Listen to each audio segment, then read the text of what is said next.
Tu cherches à connaître la performance exacte de ton investissement, qu'il soit financier ou immobilier, mais tu vois que plusieurs paramètres entrent en compte et tu sens que l'indicateur que tu utilises n'est pas le bon. En effet, lorsque l'on parle d'investissement et que l'on souhaite savoir s'il est performant ou non, on a accès à une multitude d'outils, mais on ne sait pas exactement lequel utiliser pour se faire une idée claire. Dans cette vidéo, je vais te montrer et surtout t'expliquer quel indicateur est indispensable lorsque tu souhaites comparer tes investissements et mesurer la performance.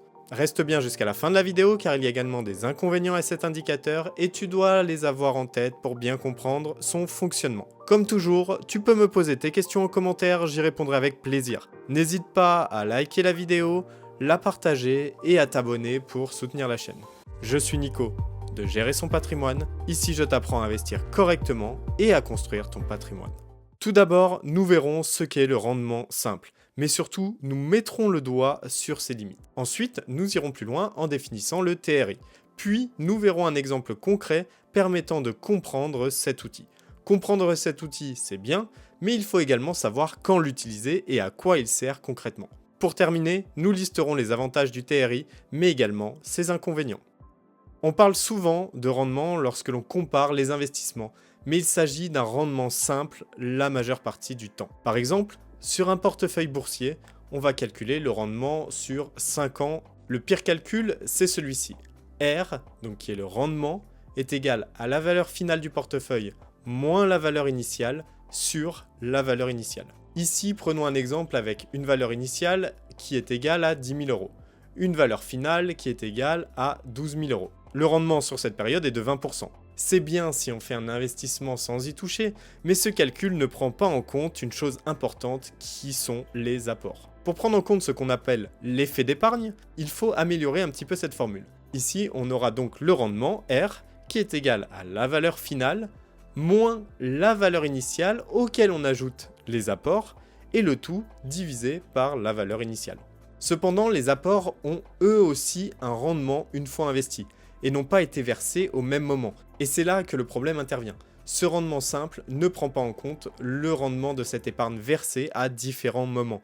Si un montant est versé il y a un an, il aura généré plus de rendement que l'épargne versée il y a un mois. Aussi, en immobilier, pour mesurer le rendement, on calcule les loyers perçus par rapport au prix du bien, pour le rendement brut, voire en ajoutant les frais de notaire, la taxe foncière, les travaux pour se rapprocher du rendement net. Ici, on ne prend pas en compte tous les décaissements pendant la durée de vie du bien, et surtout l'effet de levier si on passe par un crédit bancaire. Le problème du rendement simple est le fait qu'ils ne prennent pas en compte le temps, donc les intérêts composés, ainsi que les flux entrants et sortants réels. Pour améliorer la mesure de la performance, on va donc se tourner vers l'indicateur indispensable à avoir quand on mesure la performance de son investissement, il s'agit du TRI.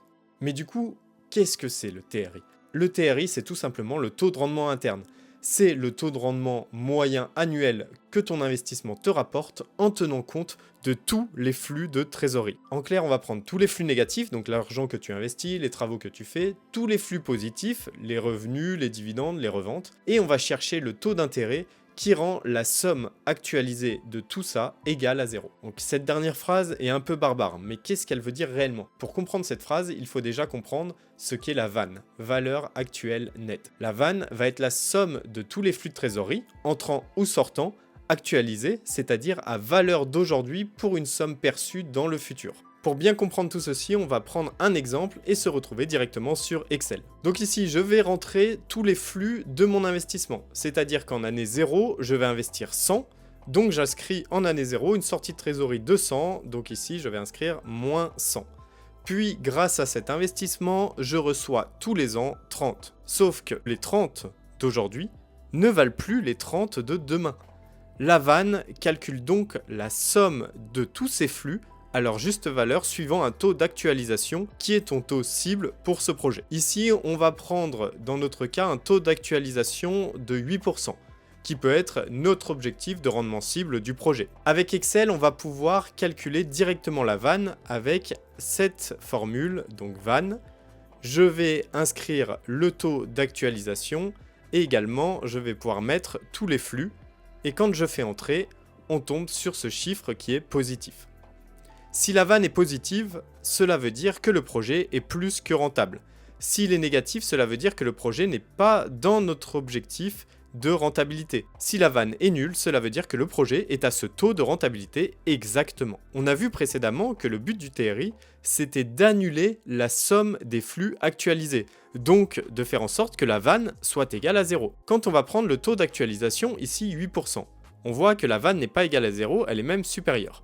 On va donc augmenter ce taux, 10%, 10%, la vanne est toujours supérieure à 0, on va mettre 16%, 16%, la vanne est négative, et donc on va diminuer et passer à 15%. 15%, on voit que la vanne est environ égale à 0, donc là, on peut dire que le TRI est de 15%. C'est-à-dire que pour ce projet, le taux de rendement interne est de 15%, qui est supérieur au taux cible qu'on avait défini avant de 8%. Pour calculer ce TRI, tu dois commencer par un flux négatif, qui représente l'investissement, et terminer par un flux positif, qui représente soit la revente de ton appartement, ou encore la valeur de ton portefeuille à date de calcul. En d'autres termes, le TRI, c'est le taux d'intérêt implicite de ton projet. Donc maintenant que tu as compris un peu la notion du TRI, on va pouvoir faire un exemple concret. Revenons sur Excel et prenons un exemple simple.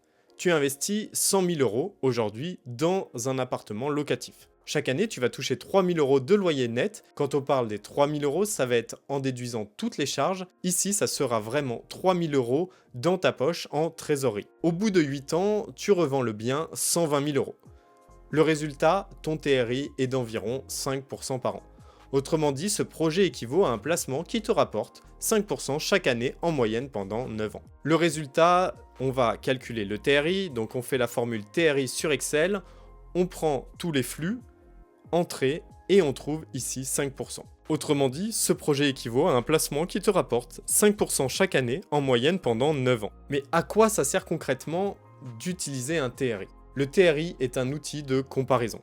Tu peux t'en servir pour choisir entre plusieurs projets, par exemple l'investissement dans un appartement, dans une SCPI, une start-up ou même un ETF. Tu vas pouvoir comparer différents projets entre eux, mais surtout différents investissements dans la même classe d'actifs. Par exemple, si tu es habitué à avoir un TRI de 100% dans l'immobilier locatif, est-ce que tu vas aller sur un même projet immobilier à un TRI de 10%? Bien sûr, la réponse dépend de ta situation au moment de l'étude et de l'opportunité. Plus le TRI est élevé, plus le projet rapporte vite par rapport à l'argent que tu as investi. Maintenant, nous allons voir les avantages du TRI. Tout d'abord, comme on a vu précédemment, le TRI prend en compte énormément de données, contrairement au rendement simple.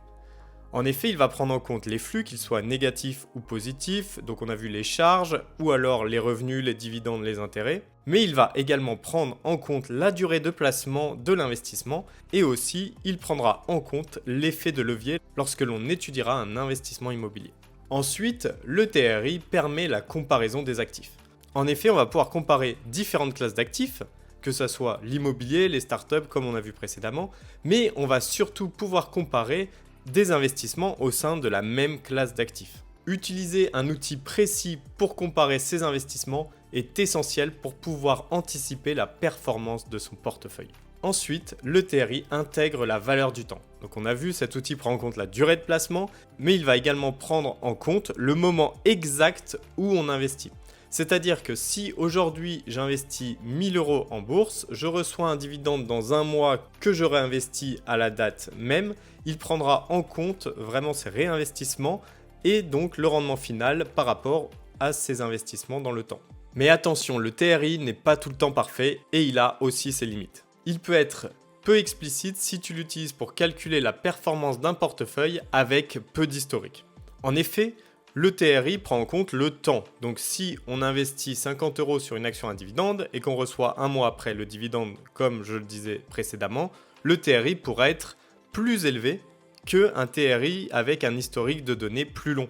En effet, avec cet exemple, la période entre le moment de l'investissement et le moment du revenu est faible, et pourtant on aura un gain rapide qui est le dividende, qui lui sera versé tous les ans et non tous les mois comme pourrait le penser l'outil du TRI s'il n'a pas cet historique de données sur du long terme.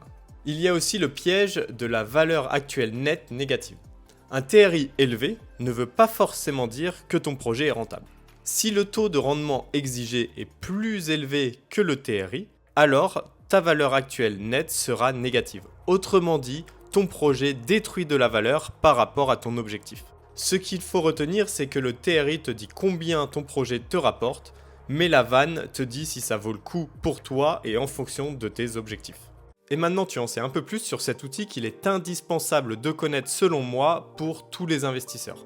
On a vu qu'il sera très utile pour comparer et décider si tu te lances oui ou non dans un projet d'investissement, que ce soit dans l'immobilier ou sur les marchés financiers. Plus tu l'utiliseras et plus tu analyseras des projets, plus tu auras du recul sur tes objectifs de rendement en prenant en compte cet outil. J'espère que cette vidéo t'a plu. N'hésite pas à me dire dans les commentaires si tu as des questions, si toi tu utilises le TRI ou si tu utilises d'autres indicateurs. Je te laisse cliquer juste ici pour t'abonner et ne rien rater des prochaines vidéos. Et tu pourras cliquer juste là pour aller voir la dernière vidéo. Je te dis à très vite et surtout, prends soin de tes investissements.